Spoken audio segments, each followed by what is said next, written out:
शेतकरी बांधवांनो, आपल्या नंदाभवानी कम्प्युटर या यूट्यूब चॅनलवर सगळ्यांचं मनपूर्वक स्वागत आहे. मित्रांनो, सध्या शासनाचा ई पीक पाणी हा उपक्रम चालू आहे. तर ॲक्च्युअलमध्ये ई पीक पाणी कशी लागते तर तुम्हाला मी आज ई पीक पाणी बांधावर लावून दाखवणार आहे की ई पीक पाणी कसे लागते. तर आपण आता या ठिकाणी आलो आहोत. या क्षेत्रावर या ठिकाणी आपल्याला पीक पाणी ॲक्च्युअलमध्ये कशी लागायची ती बघायची. मित्रांनो चला आपण या ठिकाणी आलो आहेत सुभाष एकनाथ ठाकूर यांच्या शेतामध्ये की ई पीक पाणी कशी लागते. आपण त्यांच्यासमोर तुम्हाला ई पीक पाणी कशी लागते याचा परिपूर्ण माहिती देणार आहोत. तर चला आपण आता त्यांच्या शेतात जाऊया की ई पीक पाणी कशी लावायची.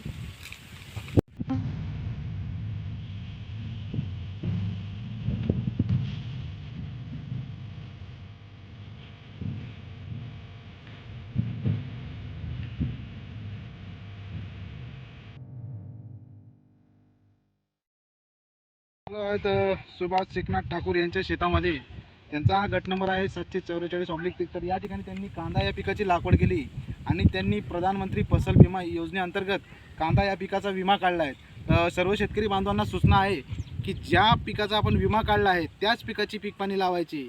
तर मित्रांनो, ही झाली आपण प्लॉटवर सर्वेक्षण करून त्यांचं पीक व्हेरीफाय केलेलं आहे. आता ॲक्च्युअलमध्ये पीक पाणी कशी लागते ते आपण बघूया.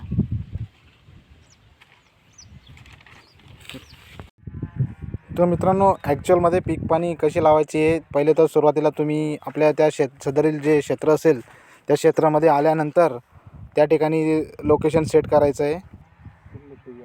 त्यानंतर आपण जे DSL ॲप जे आहे ई पीक पाणीचं हे ॲप आपण चालू करणार आहोत.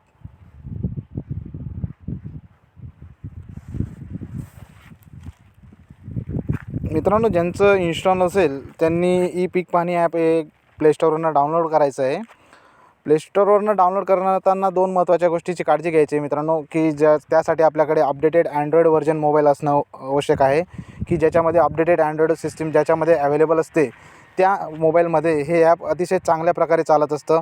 त्यानंतर दुसरी गोष्ट महत्त्वाची म्हणजे ज्या ठिकाणी आपलं जे क्रोम्स ब्राउझर असतं मोबाईलमध्ये, क्रोम ब्राउझर हे अपडेट करून घ्यायचं आहे, म्हणजे जेणेकरून तुमचं जे ई पीक पाणी ॲप जे आहे ते व्यवस्थितरित्या चालत राहील मित्रांनो. तर या ठिकाणी मी ऑलरेडी यांचं लॉग इन केलेलं आहे मित्रांनो. या ठिकाणी नवीन शेतकरीची नोंदणी करता येते, त्या ठिकाणी जाऊन तुम्हाला नोंदणी करता येईल मित्रांनो. तर सुरुवातीला मी ॲपबद्दल तुम्हाला थोडीशी माहिती सांगतो मित्रांनो. ॲपमध्ये सुरुवातीला पीक माहिती नोंदवा हा ऑप्शन आहे. या बाजूला कायम पड, चालू पड असे ऑप्शन आहेत. त्यानंतर बांधावरची झाडे नोंदवा असे ऑप्शन आहेत. त्यानंतर पीक माहिती मिळवा, अपलोड आणि गावाचे खातेदाराचे पीक पाणी. मी स्टेप बाय स्टेप तुम्हाला सगळे ऑप्शन सांगणार आहे मित्रांनो. तर सुरुवातीला आपण प्रथम यांची पीक पाणी लावून घेऊ मित्रांनो. तर पहिले सुरुवातीला आपण या बाजूला जे माहिती दिसत आहे पीक पाणी नोंदवा या ऑप्शनवर जायचं. या ऑप्शनवर गेल्यानंतर या ठिकाणी त्यांचा खाते क्रमांक निवडायचा आहे. तर ऑटो तो नंबर येत असतो, बाय डिफॉल्ट तो नंबर तिथं खाते नंबर येत असतो. खाते नंबर सिलेक्ट केल्यानंतर त्यानंतर या ठिकाणी गट क्रमांक हे ऑप्शन दिसत आहे. तर गट क्रमांक या ऑप्शनवर क्लिक केल्यानंतर तुम्हाला त्यांचा गट नंबर दिसेल. गट नंबर दिल्यानंतर या ठिकाणी 0.32 म्हणजे 32R त्यांचं क्षेत्र आहे. तर क्षेत्र हे ऑटोमॅटिक येत असतं. त्यानंतर खाली दिलेल्या पोट खराब क्षेत्र किती वगैरे ते त्या ठिकाणी दाखवत असतं. त्यानंतर तुम्हाला हंगाम निवडायचा आहे. तर मित्रांनो, आपण या हंगामासाठी रब्बी हंगामात जसे की गहू, हरभरा, कांदे, ज्वारी, भुईमुग इत्यादी पिकं येत असतात. तर आपण या ठिकाणी सध्या आता हा रब्बी हंगाम चालू आहे म्हणून रब्बी हंगाम सिलेक्ट करायचा आहे. रब्बी हंगाम सिलेक्ट केल्यानंतर त्या ठिकाणी पिकाचा वर्ग करायचा आहे. तर शक्यतो आपल्याकडे बहुतांशी लोकांचं निर्भीड सिंगल पीक असतं. मिश्र पीक सहसा काय आढळत नाही म्हणून या ठिकाणी निर्भीड एक पीक करायचं आहे. निर्भीड पीक त्यानंतर पिकांचा पीक म्हणून सिलेक्ट करायचं आहे. आता पिकांची किंवा झाडांची नाव आपण या ठिकाणी पिकाची नोंदणी करतो म्हणून पिकाचे नाव लिहायचं आहे. या ठिकाणी कांदा पिकाचं आपल्याला ई पीक पाणी करायची म्हणून कांदा लिहायचं आहे. कांदा लिहिल्यानंतर त्या ठिकाणी दिलेलं आहे आपल्याला क्षेत्र 32R. तर या ठिकाणी आपण 32R असं भरायचं आहे. 32R भरल्यानंतर पुढचं ऑप्शन आहे जलसिंचनाचे साधन. तर मित्रांनो, सदर शेतकऱ्याचं पिकाचं जलसिंचन साधन कोणत्या मार्फत करणार आहे, जसं की त्याच्याकडे बोरवेल असेल, विहीर असेल किंवा ठिबक सिंचन, अन्य प्रकारचे सिंचन पद्धती असतात, त्या पद्धतीचा अवलंब करणार आहे का. नसेल तर मित्रांनो त्या ठिकाणी आपल्याला त्यांच्या साथ या ठिकाणी सुभाष एकनाथ ठाकूर यांचं विहीर आहे म्हणून विहीर आपण सिलेक्ट करतो आहे.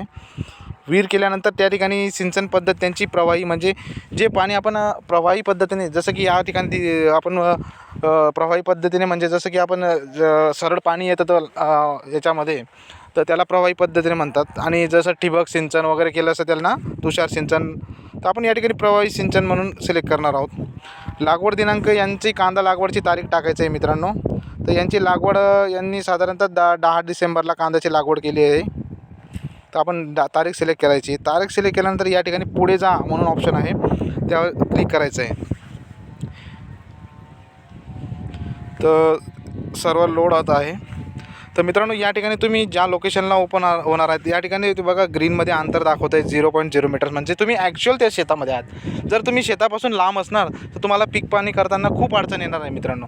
तर म्हणून शक्यतोवर नियर शेताजवळ जा आणि पीक पाणी करा. या ठिकाणी तुमचा लोकेशन दिसतो की जसं तुम्ही शेतामध्ये मूव्हिंग करणार तसं तुमचा जो लोकेटरचा आयकॉन असेल तो मूव्ह होत राहील. तर मित्रांनो या ठिकाणी आपण करेक्ट लोकेशनला आलो आहेत. त्यानंतर जे मिडलवाला ऑप्शन आहे अद्ययावत करा या ऑप्शनवर क्लिक करायचं आहे. क्लिक केल्यानंतर पुढे जा या ऑप्शनवर क्लिक करायचं. पुढे गेल्यावर तुम्हाला इमेजेस काढण्याकरता छायाचित्र काढण्याकरता ऑप्शन विचारत आहे. तर मग या ठिकाणी छायाचित्र 1वर आपण क्लिक करू.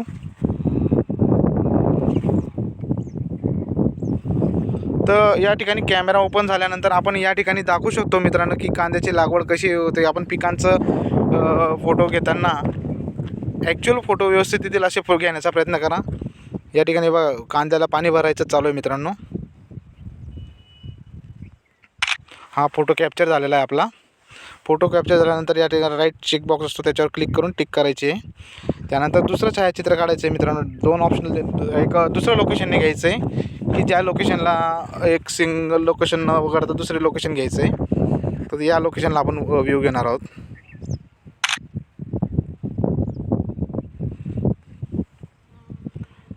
त्यानंतर इथं सबमिट ऑप्शनला हा जो ग्रीन बॉल दिसतो आहे त्याच्यामध्ये जो चेकबॉक्स आहे त्याला ओके करायचं आहे. तर या ठिकाणी आपण आपली माहिती पुष्ट करू शकतो की आपला तारीख बरोबर आहे का, खाते क्रमांक बरोबर आहे का, आपलं क्षेत्र बरोबर आहे का, त्यानंतर हंगाम व्यवस्थित सिलेक्ट केला का, हे सगळे ऑप्शन आपण चेक करून सगळ्यात लास्ट जो चेकबॉक्स दिला आहे या ठिकाणी क्लिक करून सबमिट करायचं आहे. सबमिट केल्यानंतर आपल्याला अशी सूचना येईल की पिकाची माहिती साठवली आहे आणि अपलोड झाली आहे. त्यानंतर ठीक आहे यावर क्लिक करा. क्लिक केल्यानंतर मित्रांनो आपल्याला पिकाची माहिती पहा या ऑप्शनवर क्लिक करायचं आहे.